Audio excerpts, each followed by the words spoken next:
মোটা মোটারি মোটা সচিন মোটা এটা বুড়া বাবাই কি বলে গেলে সত্য মাঝ মাঝে না যত বই রাতে নিয়ে আসতে বলছো শালা তুই মদ খাইয়ে এই জন্যই বলে মাতাল মদ গাঁজা একসাথে ঢোকাই নিয়ে আর কেমন ভাবে ঘুমাচ্ছে দেখো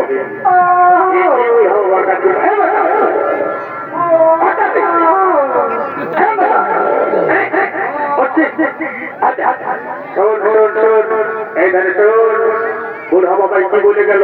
চল চল চল জলদি করে মাতাকে কন্যার সাজে নিয়ে আসতে হবে মাতাকে কন্যার সাজায় নিয়ে আজ মাতা পার্বতীর সঙ্গে হবে আমাদের শুভ বিবাহ